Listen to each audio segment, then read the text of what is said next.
A couple years ago, I remember watching the initial previews for Killing Eve, and I can't remember what channel it was, but I remember immediately thinking to myself, wow, that looks like a really interesting show. And then a couple years drifted by, as they tend to do, and I never got to it.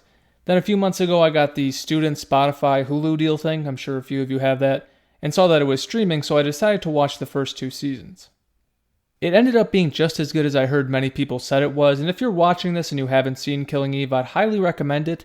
The seasons are only 8 episodes and 40 minutes long, so it's not a huge time commitment.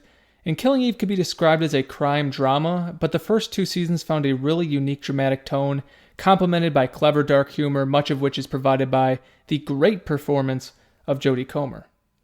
I am going to get into spoilers here, by the way, so if you haven't seen Season 3 or the show in general, you have been warned. Now, I was very excited for Season 3, although Season 2 leaves off on a seemingly final note. Most of my excitement came from the fact that I didn't really know which direction the story was headed.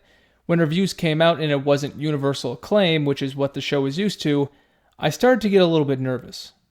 If Killing Eve was a show under one lead writer and one showrunner, I don't think I would have been as concerned, but whenever a TV show switches up creative leads, there's always a chance they may want to go in a direction that doesn't quite fit in with the previous character development. I've seen a lot of disagreement online about Season 3, a lot of people really loved it, and I've seen a lot of people who were disappointed by it. I would say I fall more on the side of the latter, although there were a lot of things I enjoyed about Season 3. For starters, I enjoyed seeing more of Carolyn. I think Fiona Shaw is a really fine actress, and when she wasn't having arguments with her daughter, who I don't think added much to the season, I found her scenes very interesting.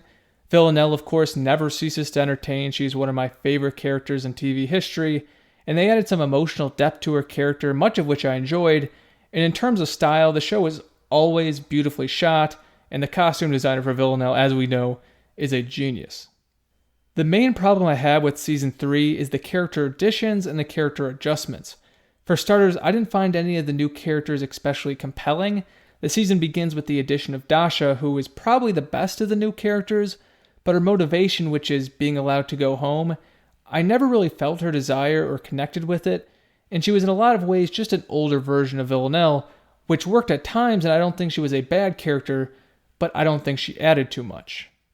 The new members of the 12, like that one woman whose name I can't even remember, Paul, that assassin girl who gets hit by a train in the last episode, they didn't really cause any problems for Villanelle. One thing I enjoyed about Season 2 was how the tech CEO, Aaron, he actually presented a challenge. He was probably the smartest person the show has ever featured, and he was a psychopath himself, so it made for a very fun confrontation. Nobody in Season 3 challenges Villanelle in any serious way.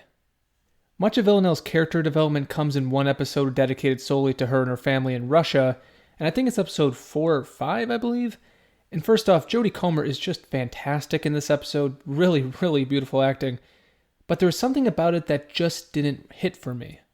I think part of the problem for Killing Eve is that it only has 8 episodes to work with, so it needs to be efficient, but if they would have sent Villanelle to her family in episode number 1 as a way to fill in the gap in her life left by Eve, I think that would have worked a lot better than having her focus on earning a promotion, which ultimately led to nothing.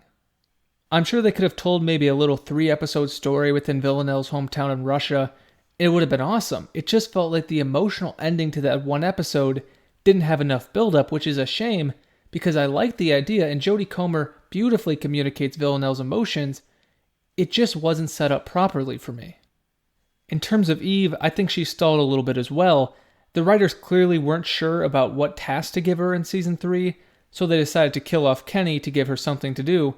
And I wasn't totally against Kenny dying, even though I love the kid, but I don't think it ended up helping Eve's character. Instead of working with MI6, she ends up working with journalists, who again I don't think were very compelling. The Nico storyline, that did not work at all. I don't know what they were thinking with that one.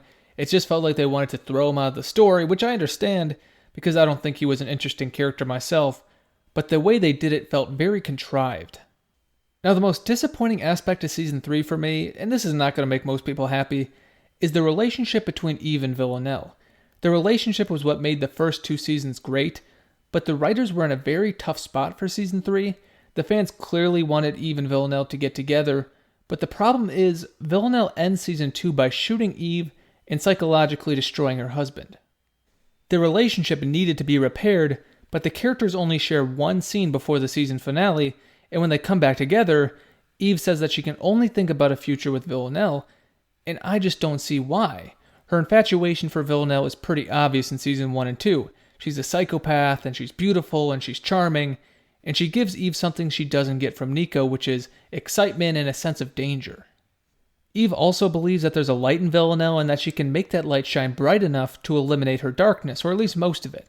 When Villanelle basically cons her into committing murder and then shoots her, it seemed like the writer was trying to say that the goodness in Villanelle was mostly artificial, and that's why Villanelle screams "You're mine" to Eve. Her infatuation was more about control than anything, or at least I'm pretty sure that's what the writer was trying to communicate. You're mine. No. You are. You're mine. Eve?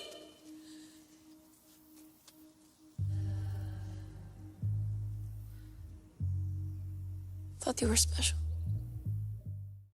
When season 3 and a new lead writer entered the picture, the ending of season 2 almost doesn't serve any purpose. When Eve sees Villanelle again, she gets mad, but the next time, she's in love. Just like Villanelle's family, I'm okay with the idea of the two making up and having a relationship, but we just don't see the connection fused together in a way that I bought into. If Sandra Oh and Jodie Comer weren't such good actresses, the result could have been a lot worse. I see a lot of people really like their dancing scene and their scene on the bridge in episode 8, and I respect that, of course. If you felt their relationship, that's awesome. It's great when art has an emotional effect, but it just didn't work for me personally. I hope that will change in season 4. There will be a new writer at the helm, and now that Villanelle and Eve are together, or at least I think they will be, maybe we'll start to see things develop a bit more.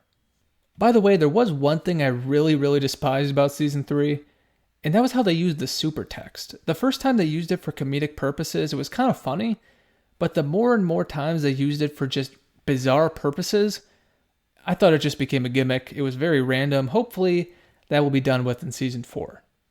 Anyways, those are my thoughts on season 3 of Killing Eve. I was entertained. I just thought there were a lot of opportunities for it to be better. Thank you so much for watching again. Have a fantastic rest of your day, and hopefully, I will talk to you soon. Have a good one.